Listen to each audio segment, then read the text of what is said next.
Here's something you didn't know. I love tacos so much that it's what my husband and I served at our wedding. True story. So today it only seems fitting that I show you guys how to make my absolute favorite vegan tacos. We're gonna break it down into a few delicious components, starting with a high protein lentil walnut mushroom taco meat that is mwah. We're also gonna do a lazy girl guacamole. Lastly, we're gonna be whipping up a spicy, zesty, yet refreshing jalapeno cilantro lime dressing. And as a bonus, I'm gonna show you guys my absolute favorite taco topping that you probably wouldn't expect. So stick around and let's get into it. Vegan taco meat. Let's talk about it.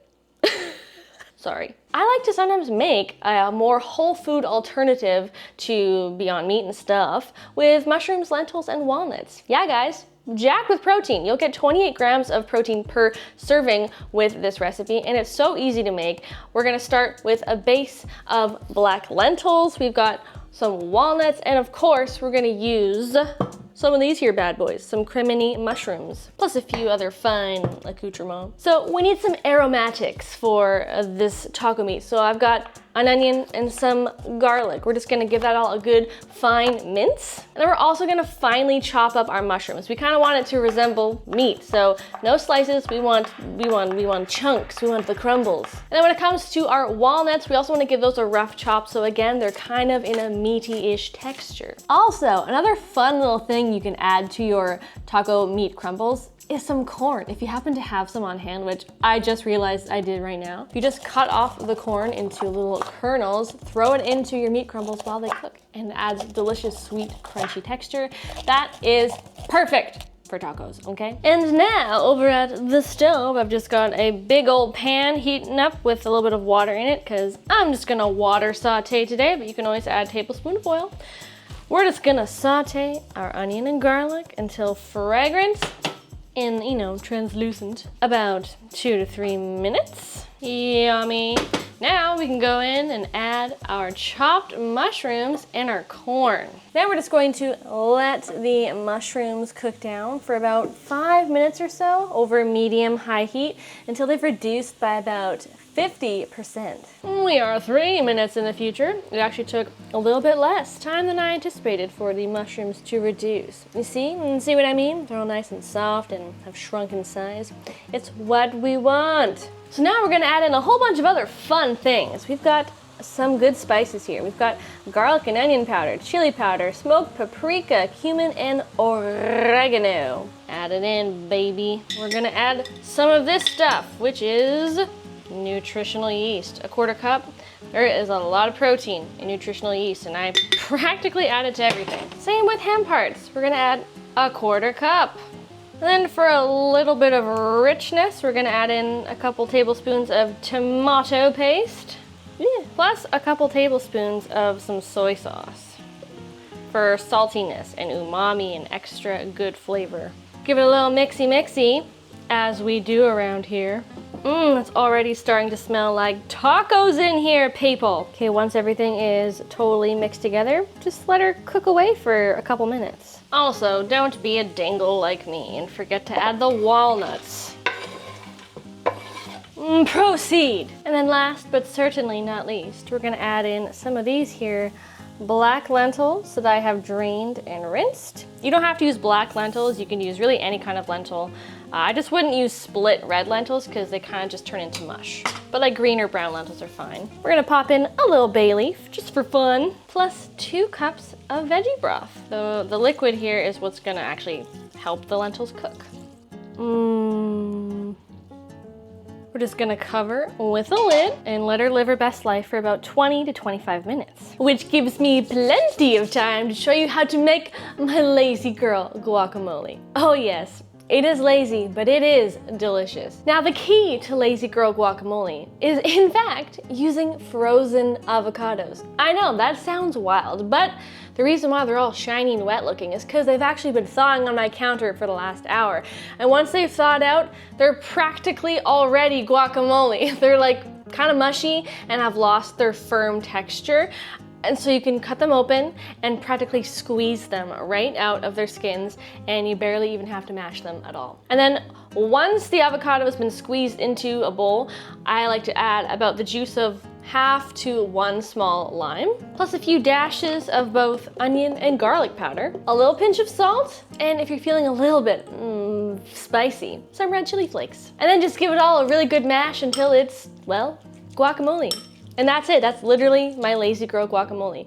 Now, obviously, traditionally, guacamole has a lot of other good things in it, like chopped onion, sometimes some garlic, maybe some chunks of jalapenos or some tomatoes, or some people mix in pico de gallo to their guacamole. You can still do that if you want, but this is just, you know, like I said, when the motivation is low, but the craving for the guac is sky high.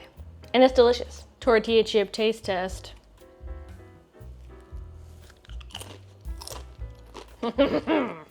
So good and so lazy. Also, if you guys have not subscribed yet to Steamy Vegan, what are you waiting for? Seriously, I do high protein, delicious, plant-based, gluten-free recipes all the time, twice a week in fact, and I'm also doing a high protein Mexican inspired meal prep on the channel really soon. You don't want to miss that, do you? Right? You don't want to miss that. So subscribe and let's continue on. So we're gonna be doing a creamy, zesty, limey cilantro sauce, crema, whatever you wanna call it. It's tangy and zippy and it puts a little hair on your chest. If you like jalapenos, you're gonna like this one. So you're gonna need a little blender. I've just got my little bullet blender jug situation here. We're gonna need some plant-based sour cream. I freaking love this stuff from President's Choice. It is like damn near the most sour cream tasting thing I've ever had. That's plant-based. It is very good. You're gonna need some pickled jalapenos. I just buy the ones in the jars. They're super tasty. You can also make them yourself if you want to. I have a recipe for that on the channel too, you can check out right up here. For a little refreshing element, we're gonna add some cucumber and some lime juice. And for some extra smokiness, we're gonna add some cumin, okay? Of course, and for the fresh herbaceous element, we're gonna add some fragrant cilantro. So we're gonna chop up some jalapenos and our cilantro. I'm probably gonna do about a 1/4 cup of the pickled jalapenos and, you know, a little bunch of cilantro, not too much. We're gonna add that right into the bullet blender. We're gonna peel our cucumber and we're just gonna chop that up real fine, add it into the blender. I don't really like the skins, honestly, of cucumbers, especially if they're not organic, so that's why I like to peel them. We're gonna squeeze in our lime juice. I'm gonna use the juice of a whole lime here, plus about 1/2 cup of our plant-based sour cream. I'm gonna add about 1/2 teaspoon of cumin, and then we're just gonna pretty much whiz it all up until it's a thick, creamy, pourable dressing.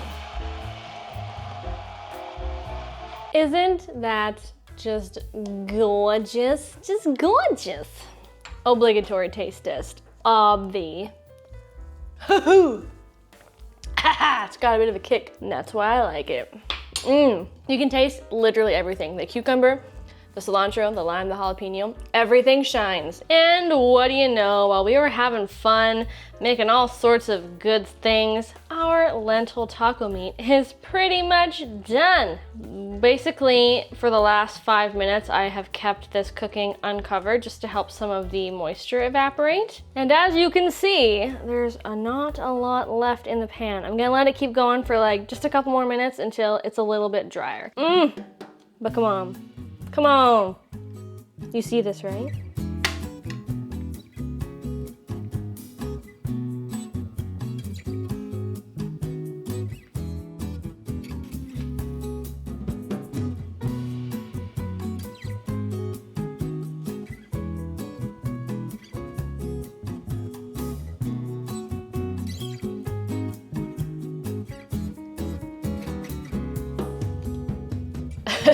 Oh yes, and if you guessed the favorite topping was mango, you're right.